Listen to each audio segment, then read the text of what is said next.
Pernah gak kita berpikir setiap kali kita belanja online sebenarnya kita sedang meninggalkan data?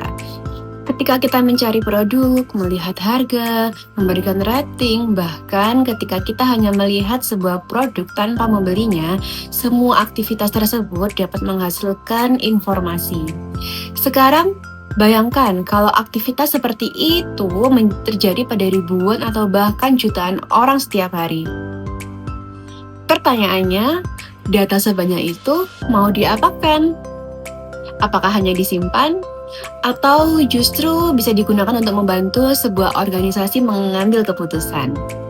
Nah, disinilah bisnis intelligence menjadi menarik. Halo semuanya, saya Jovita Rahma Edria dari Program Studi Manajemen PJJ S1. Pada video kali ini saya akan membahas beberapa bagian dari e-book Business Intelligence, khususnya mengenai tools dan platform Business Intelligence, penerapannya dalam pengambilan keputusan, serta tantangan dan peluang implementasinya. Kalau kita sederhanakan, Business Intelligence sebenarnya memiliki satu tujuan utama, yaitu membantu suatu organisasi mengubah data menjadi informasi yang berguna untuk mengambil suatu keputusan.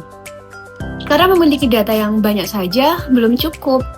Bayangkan, sebuah perusahaan memiliki ribuan transaksi penjualan. Kalau data tersebut hanya tersimpan dalam sistem, manajemen mungkin hanya melihat sekumpulan angka.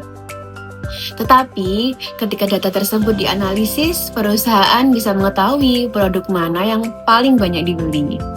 Bagaimana perkembangan penjualan, siapa pelanggan yang paling potensial, dan kondisi apa yang perlu mendapatkan perhatian. Jadi, ada proses yang terjadi. Data dikumpulkan, kemudian data diolah. Setelah itu dianalisis, hasilnya kemudian disajikan menjadi suatu informasi.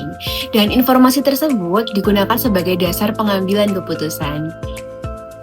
Inilah salah satu hal yang saya pahami dari Business Intelligence. BI bukan sekedar teknologi, yang lebih penting adalah bagaimana teknologi tersebut membantu organisasi menggunakan data secara lebih bermakna.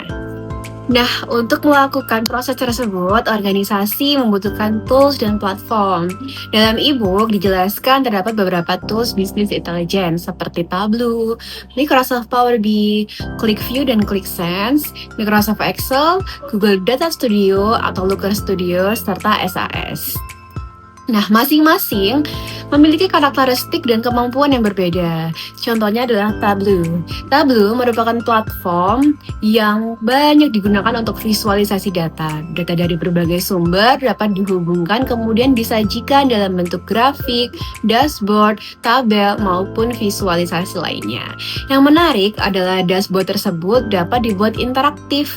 Jadi pengguna tidak hanya melihat angka, pengguna bisa mengeksplorasi data.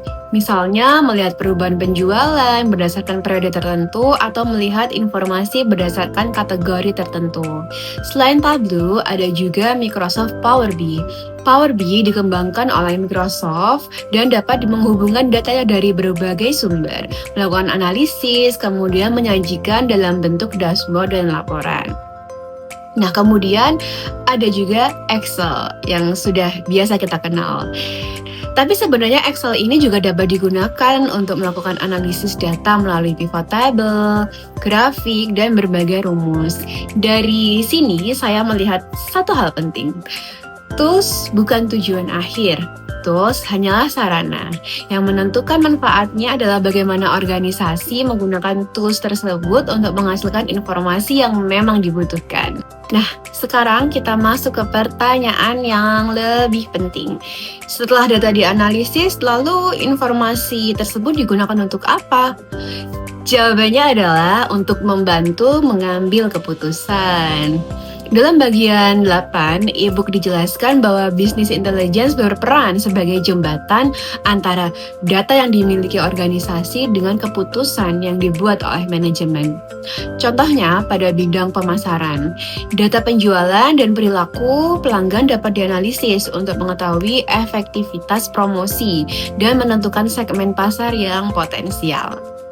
Kemudian di bidang penjualan, business intelligence dapat membantu melihat pencapaian target dan mengetahui produk yang paling diminati. Kemudian di bidang keuangan, data dapat digunakan untuk memahami kondisi keuangan dan membantu pengendalian biaya.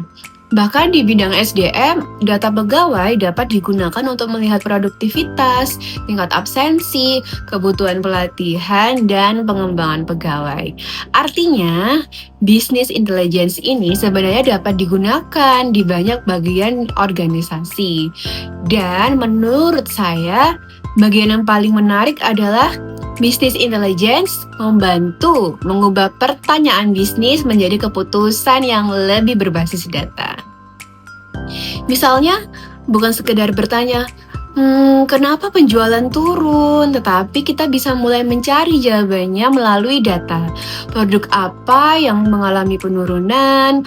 Kapan penurunannya terjadi? Di wilayah mana? Bahkan, bagaimana sih perilaku pelanggan? Nah, dari sana manajemen memiliki dasar yang lebih kuat untuk menentukan tindakan.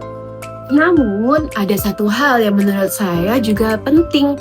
Business intelligence bukan berarti setelah memasang software, semua masalah langsung selesai. Bagian di 9 e-book menjelaskan beberapa tantangan dalam implementasi business intelligence. Pertama, adalah kualitas data. Kalau datanya tidak lengkap, tidak akurat, atau tidak konsisten, hasil analisis juga bisa bermasalah. Kedua, adalah integrasi data. Organisasi biasanya memiliki banyak sistem dengan format data yang berbeda. Menggabungkan data tersebut tentu membutuhkan proses yang tepat. Ketiga, adalah infrastruktur teknologi. Business intelligence membutuhkan perangkat keras, perangkat lunak, jaringan, dan kapasitas penyimpanan yang memadai. Yang keempat adalah kompetensi SDM itu sendiri. Ini menurut saya sangat penting karena memiliki dashboard yang bagus tidak akan banyak membantu kalau pengguna tidak mampu memahami informasi di dalamnya. Kemudian ada juga tantangan berupa resistensi terhadap perubahan, keamanan, dan kerahasiaan data, serta biaya implementasi. Jadi, keberhasilan business intelligence bukan hanya masalah teknologi. Organisasi juga membutuhkan manusia yang kompeten, proses yang baik, data yang berkualitas, dan dukungan manajemen. Walaupun memiliki berbagai tantangan, business intelligence juga memberikan peluang yang besar. Menurut ringkasan e-book, business intelligence dapat membantu organisasi mengambil keputusan dengan lebih cepat, meningkatkan efisiensi operasional, memahami pelanggan, mendukung inovasi, dan meningkatkan keunggulan kompetitif. Selain itu, perkembangan teknologi seperti artificial intelligence, machine learning, big data, cloud computing, dan Internet of Things semakin memperluas kemampuan dari business intelligence itu sendiri. Artinya, business intelligence tidak berhenti pada laporan dan dashboard. Perkembangannya semakin mengarah pada kemampuan untuk melakukan analisis yang lebih cepat dan prediktif.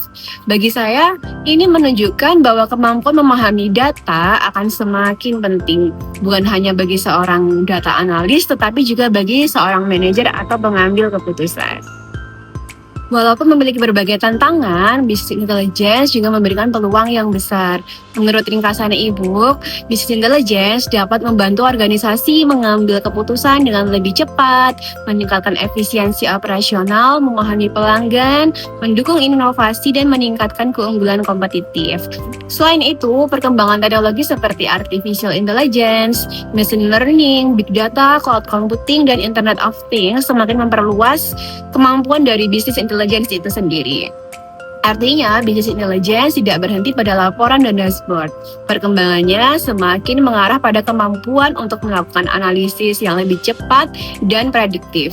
Bagi saya, ini menunjukkan bahwa kemampuan memahami data akan semakin penting, bukan hanya bagi seorang data analis, tetapi juga bagi seorang manajer atau pengambil keputusan.